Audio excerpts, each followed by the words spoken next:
இப்போது சிம்பிள் இன்ட்ரெஸ்ட்டில் ஒரு மாடல் சம் பார்க்கலாம். ஓகே, ஸோ இந்த சம் எப்படி அப்படின்னா என்ன கொடுத்துருக்கான் அப்படின்னு பாருங்கள். ஒரு a total of 2 lakh rupees divided into 2 parts. அதாவது 2 லட்ச ரூபா இருக்குது. அந்த 2 லட்ச ரூபா என்ன பண்ணுறாங்கன்னா 2 பார்ட்டாக பிரிச்சுருக்காங்க. ஸோ 2 lakh rupees இருக்குது. இதை வந்து என்ன பண்ணுறாங்கன்னா ஒரு பார்ட்டும் இது ஒரு பார்ட்டாக என்ன பண்ணுறாங்க பிரிக்கிறாங்க. ஈக்குவலாக பிரித்தானான்னு கேட்டால் கிடையாது. எப்படி பிரிச்சிருக்கான்னு கேட்டாலும் நமக்கு தெரியாது. சரியா? ஓகே, மீன்ஸ் நான் என்ன சொல்கிறேன் அப்படின்னா இது 1 lakh பிரிச்சானா தெரியாது, மேபி இருக்கலாம். இல்லை இது வந்து 75 இது 125 பிரிச்சிருக்கானா தெரியாது, எப்படி பிரிச்சிருக்கானே தெரியாது. ஓகே, ஆனால் பிரித்து என்ன பண்ணுறான் அப்படின்னா 2 பேங்க்கில் இன்வெஸ்ட் பண்ணுறான். ஒரு பேங்க்கில் 4% ரேட் ஆஃப் இன்ட்ரெஸ்ட் தராங்க, இன்னொரு பேங்க்கில் என்ன பண்ணுறாங்க 6% ரேட் ஆஃப் இன்ட்ரெஸ்ட் கொடுக்குறாங்க. ஸோ 2 பேங்க்கில் என்ன பண்ணுறாங்கன்னா டெபாசிட்டாக பண்ணிடுறாரு. ஓகே, இப்போது என்ன சொல்கிறான்னா அடுத்த பாயிண்ட் என்ன சொல்கிறான்னா if the total interest of the 1 year equal to 4.7% அப்படின்ட்டு.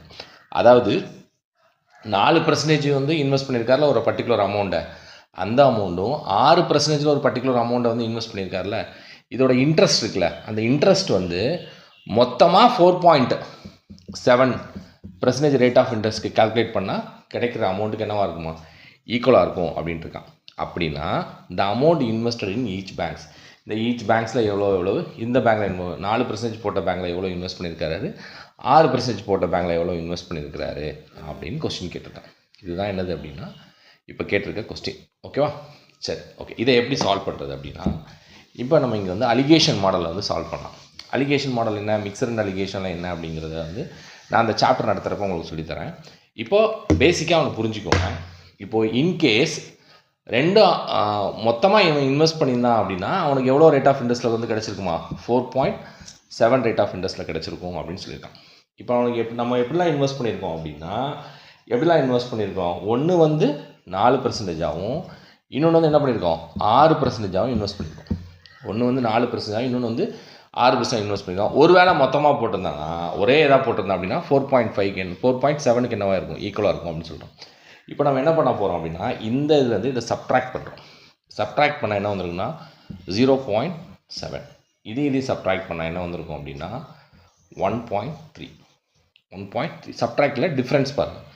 இது டிஃப்ரென்ஸ் பண்ணால் என்ன வந்திருக்கு அப்படின்னா என்னது 1.3. இது டிஃப்ரென்ஸ் பண்ணால் எவ்வளோ வந்திருக்குன்னா 0.7. ஓகேவா? ஸோ எனக்கு இப்போ ரேஷியோ கிடச்சிருக்கு. இதுதான் ஆக்சுவலாக என்னென்னா இன்வெஸ்ட்மெண்ட்டோட ரேஷியோ. இதுதான் என்ன அப்படின்னா இன்வெஸ்ட்மெண்ட்டோட ரேஷியோ. இதான் என்னது இன்வெஸ்ட்மெண்ட்டோட ரேஷியோ. இப்போ நான் அதை எப்படி எழுதிக்கிறேன் அப்படின்னா 1.3:0.7 காமனாக 10ஆல் மல்டிப்ளை பண்ணி 13:7 நான் என்ன பண்ணிக்கிறேன் அப்படின்னா எழுதிக்கிறேன். இப்போ எனக்கு ரேஷியோ இன்வெஸ்ட்மெண்ட் ரேஷியோ என்ன அப்படின்னா எவ்வளவு 13:7. ஓகே, ஸோ அதாவது அந்த 2 lakh rupees ஒரு பேங்க்கில் 13 பங்காகவும் இன்னொரு பேங்க்கில் 7 பங்காகவும் நான் போட்டிருக்கேன் அப்படின்னு அர்த்தம்.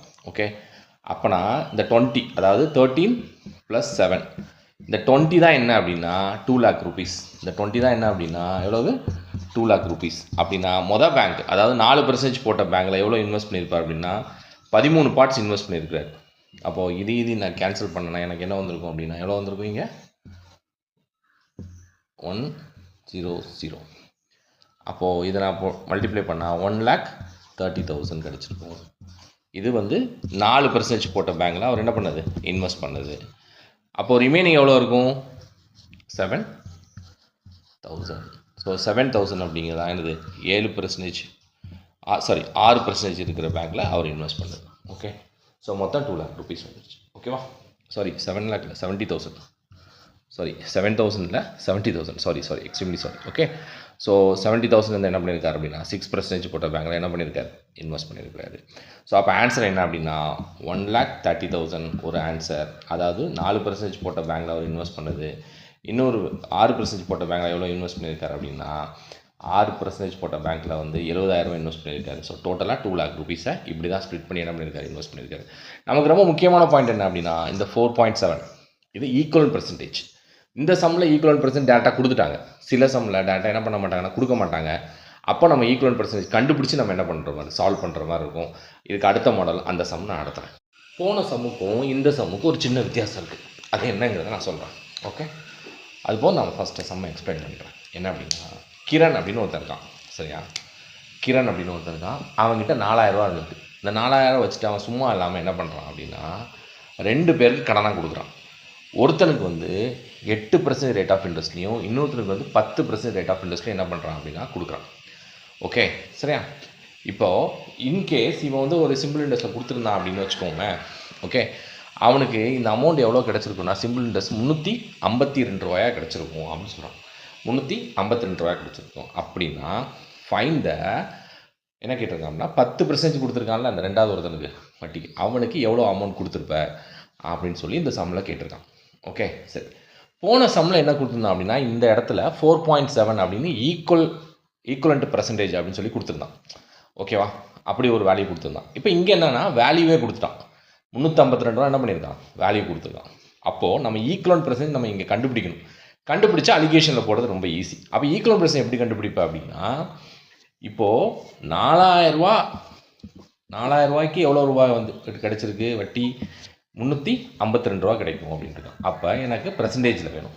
அப்போ 100க்கு எவ்வளவு அப்படின்னு கண்டுபிடிக்கணும். ஸோ இதையும் கேன்சல் பண்ணலாம், இதையும் கேன்சல் பண்ணலாம். ஸோ டிவைட் பண்ணேன் அப்படின்னா இது பாயிண்டில் இருக்குது. ஸோ என்ன வந்திருக்கும் அப்படின்னா 8.8% வரும். ஓகே, இதை நான் எப்படி டிவைட் பண்ணேன்னா 35.2 டிவைட் பை 4 8 டைம்ஸ் போட்டால் 32. அப்போ பாயிண்ட் என்னது 8. ஸோ என்ன வந்திருக்கும் அப்படின்னா 0. புரியுதா? இப்படி தான் நான் டிவைட் பண்ணியிருக்கேன். உங்களுக்கு எது கம்ஃபர்டபுளோ அப்படி நீங்கள் டிவைட் பண்ணிக்கோங்க. சரியா? ஸோ அப்போ என்ன வந்திருக்கு அப்படின்னா 8.8% வந்து ஈக்குவல் பர்சன்டேஜ். ஸோ எனக்கு இது கண்டுபிடிச்சிட்டேன் அப்படின்னா இனிமேல் சம்ம சால்வ் பண்ணது எனக்கு ரொம்ப ரொம்ப ஈஸி. ஸோ ஒருத்தனுக்கு எவ்வளோ கொடுத்துருக்கான், 8% கொடுத்துருக்கான். இன்னொருத்தனுக்கு எவ்வளோ கொடுத்துருக்கான், 10% கொடுத்துருக்கான். ஈக்குவலண்ட் எவ்வளோ அப்படின்னா 8.8%. ஸோ இதையும் நம்ம மைனஸ் பண்ணலாம், இதையும் என்ன பண்ணலாம், மைனஸ் பண்ணலாம். மைனஸ் பண்ணால் எனக்கு என்ன 1.2 வந்திருக்கும். இங்கே எவ்வளோ வந்திருக்கும் அப்படின்னா 0.8 வந்திருக்கும். ஸோ இதை பாயிண்டில் இருக்குது. நான் வந்து இதையும் சப்ட்ராக்ட் பண்ணியிருக்கேன். அதுக்கப்புறம் இதையும் நான் சப்ட்ராக்ட் பண்ணியிருக்கேன். இதை நான் பாயிண்டில் இருக்கிறதுனால நான் என்ன பண்ணுறேன் அப்படின்னா 10ஆல் மல்டிப்ளை பண்ணால் 12 அப்படின்னு கிடச்சிரும். இதை இன்னும் நான் சிம்பிளிஃபை பண்ணேன்னா எனக்கு என்ன வந்திருக்கும் அப்படின்னா 4ஆல் டிவைட் பண்ணால் 3:2 அப்படின்னு வந்துடும். அப்போ இன்வெஸ்ட்மெண்ட் ரேஷியோ என்ன அப்படின்னா 3:2 அப்படிங்கிறது என்னது இன்வெஸ்ட்மெண்ட்டோட ரேஷியோ. ஸோ 3:2 அப்படிங்கிறது 5 பார்ட் அப்படிங்கிறது 4000 அப்படின்னா இப்போது எனக்கு 10%க்கு எவ்வளோ கொடுத்துருக்காங்க. அப்போ 10% எவ்வளோ பார்ட் கிடைக்கு, 2 பார்ட். இந்த 2 பார்ட் அப்படிங்கிறது எவ்வளவு, 8 டைம்ஸ் போகுமா.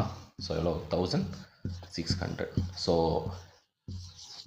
10% வட்டிக்கு விட்டவனுக்கு எவ்வளோ ரூபா கொடுத்துருப்பார் அப்படின்னா 1600 ரூபா என்ன பண்ணியிருப்பார், கொடுத்துருப்பாரு. இதுதான் இந்த சம்.